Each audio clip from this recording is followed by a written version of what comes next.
निभाने वालों के बीच कभी दूरियां नहीं आती। जिसको रिश्ता निभाना होता है वो हर हाल में निभा जाता है। यहाँ सब कुछ नियत और विश्वास पर ही निर्भर करता है। कभी पास रहकर भी लोग एक दूसरे से दूर हो जाते हैं और कभी दूर रहकर भी एक दूसरे के साथ निभा जाता है। অদ্ভুত আমাদের জীবনটা। আর বিশেষ করে এই সময়টা যখন সম্পর্কগুলো দিনের পর দিন সামনে দেখছি ভেঙে যাচ্ছে। একজন আর একজনকে পছন্দ করে নিজের জীবনসঙ্গী বা জীবনসঙ্গিনী বানাচ্ছে, কিছুদিন পর তার উপর থেকে সমস্ত ভালোবাসা, সমস্ত প্রেম, সমস্ত বিশ্বাস হঠাৎ উধাও। সে আবার নতুন কাউকে খুঁজে বেড়াচ্ছে, সে আবার নতুন কারোর সাথে জুড়ে যাচ্ছে। আসলে কথাটা সত্যি, সব কিছুই মানুষের চরিত্র আর বিশ্বাসের ওপরে নির্ভর করে। এই বিশ্বাস আর চরিত্র, এই দুটো জিনিসের মেলবন্ধনেই একটা সম্পর্ক তৈরি হয়। সেরকমই একটা সম্পর্কের গল্প আপনাদের আজকে আমি শোনাবো, যে গল্পটা আপনারা অলরেডি শুনেছেন, দেখেছেন। সোশ্যাল মিডিয়ায় এখন এটা চারিদিকেই ছড়িয়ে পড়েছে। এক বৃদ্ধ দম্পতির ঘটনা। 93 বছরের নিবৃত্তি শিন্দে আর তার স্ত্রী শান্তাবাই। বয়স দেখেই বুঝতে পারছেন যে তাদের সংসারটা কত বছরের। এই নিবৃত্তি শিন্দে, যার বয়স 93, তিনি বহুদিন ধরে এক এক করে কিছু টাকা জমিয়েছিলেন। কিসের জন্যে?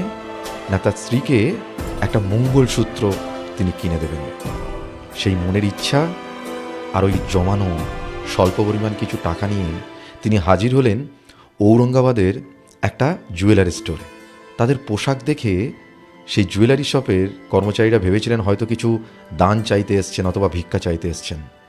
কিন্তু ভদ্রলোক যখন তার মনের ইচ্ছাগুলোর কথা তাদেরকে বললেন, সেই স্টোরেরই সম্ভবত যিনি সেখানকার ম্যানেজার বা মালিক সেটা জানি না, কিন্তু তিনি সেই ব্যক্তির হয়তো তার স্ত্রীর প্রতি ভালোবাসা বা তাদের এই সহজ সরলতা দেখে তিনি আপ্লুত হলেন।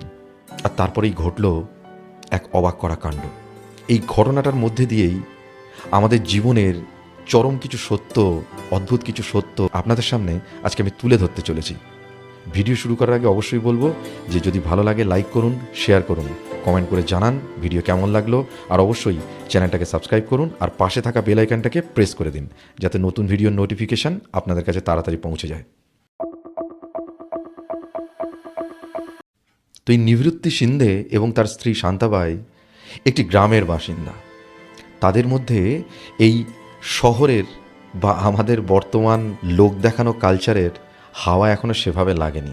তাদের আইডিয়া ছিল না যে এই মুহূর্তে একটা বড় দোকানে, বিশেষ করে গয়নার দোকানে, একটা মঙ্গলসূত্রের দাম কত হতে পারে। কিন্তু ওই যে বললাম, সহজ সরল মানুষের মনের ইচ্ছা, তার বহুদিনের পরিশ্রমে জমানো স্বল্প কিছু টাকা, তিনি ভেবেছিলেন এটা দিয়েই কিনে দেবেন। তো সেই মনের ইচ্ছা নিয়েই তিনি যখন গেলেন সেখানে এবং তিনি তার সব কথা যখন খুলে বললেন সেখানে, তার থলের মধ্যে থেকে তিনি যখন সেই ভাঁজ করা নোটগুলো বাইরে এক এক করে বের করতে লাগলেন, সেই ভাঁজের মধ্যেই হয়তো তার সেই পরিশ্রম, তার সেই যত্নের ছবি হয়তো খুঁজে পেয়েছিল সেই স্টোরের সেই ভদ্রলোক, সেই ম্যানেজার হোক বা সেই মালিকই হোক। তাদের কাছ থেকে সমস্ত কথা, সমস্ত ইচ্ছা, সমস্ত ঘটনার কথা শোনার পর তিনি মাত্র দুটো 10 টাকার নোট নিলেন। নিয়ে ওই 93 বছরের বয়স্ক ভদ্রলোকটার হাতে তিনি তুলে দিলেন সোনার মঙ্গলসূত্র, সঙ্গে দিলেন একজোড়া কানের দুল। এটা দেখেই সেই বয়স্ক 93 বছরের মানুষটা, তিনি কিছুতেই টাকা না দিয়ে সেটা নিতে চাইছিলেন না। তার কাছে যা ছিল সেটুকু তিনি দিতে চাইছিলেন। কিন্তু জুয়েলারি শপের সেই ভদ্রলোক সেগুলোকে না নিয়ে বললেন, এটা ভগবানের আশীর্বাদ হোক বা আপনাদের আশীর্বাদই হোক, এটুকুই আমার কাছে থাক, আপনারা এটা রাখুন। এরপর দেখা যায় সেই দম্পতির চোখে জল। ইচ্ছে পূরণের, স্বপ্ন পূরণের, তাও এভাবে, যেটা অ্যাকচুয়ালি বাস্তব দুনিয়ায় দাঁড়িয়ে পূর্ণ হওয়াটা সম্ভব ছিল না, কিন্তু সম্ভব হলো। কিন্তু এই ঘটনাটাকে কেন আমি রিপিট করছি, তার কারণ একটাই, এই ঘটনার সঙ্গে জড়িত যে মানুষগুলো, সেই মানুষগুলো জীবনের মূল্যবোধ, ভালোবাসা, দয়া, মায়া, প্রেম, এই যে ওয়ার্ডগুলোর এই দুনিয়াতে যে এখনো মূল্য আছে, সেগুলো কিন্তু আমাদের চোখে আঙুল দিয়ে দেখিয়ে দিল। অনেকেই এই ঘটনাটা দেখে মনে মনে হয়তো ভাবছেন বুড়োর কপাল ভালো, এরকম একটা জিনিস পেয়ে গেল। হ্যাঁ, পেয়ে গেল, কিন্তু আর 5টা লোক পায় না কেন বলুন তো? ইনি কেন পেলেন? তার কারণ ঠিক জায়গায় ঠিক জিনিসটা এসে পড়েছিল। বলছি, কেন বললাম এই কথাটা, যে ঠিক জিনিসটা ঠিক জায়গায় এসে পড়েছে। আপনারা বলতেই পারেন এটা হয়তো ওই জুয়েলারি শপের একটা পাবলিসিটি স্টান্ট, মার্কেটিং পলিসি। হ্যাঁ, হতেই পারে। আরও তো অনেক বড় বড় স্টোর আছে, বা অনেকের কাছেই প্রচুর টাকা থাকে, তাদেরকে তো কখনো দেখা যায় না এভাবে কাউকে সাহায্য করতে, কারোর মনের ইচ্ছা পূরণ করতে। খুব কম লোককেই দেখা যায়, যাদের দেখা যায় তারা ঈশ্বর তুল্য। এই ঘটনাটা নিয়ে যারা বিদ্রুপ করছেন বা মনে মনে হাসছেন, এই গল্পটা আপনাদের জন্য না। সে যাই হোক, সোশ্যাল মিডিয়ায় যখন আমি এই ঘটনাটা দেখলাম, আমার সেই ওম শান্তি ওমের সেই ডায়লগটার কথা মনে পড়লো। যে ডায়লগটা অ্যাকচুয়ালি ওম শান্তি ওমের না, অ্যাকচুয়ালি ওটা পাওলো কোহেলোর দ্য অ্যালকেমিস্টের একটা লাইন, যে কোনো জিনিস, কোনো মানুষ যখন খুব মন থেকে চায়, পুরো ইউনিভার্স, পুরো ব্রহ্মাণ্ড চেষ্টা করে তাকে সাহায্য করার সেটা পেতে।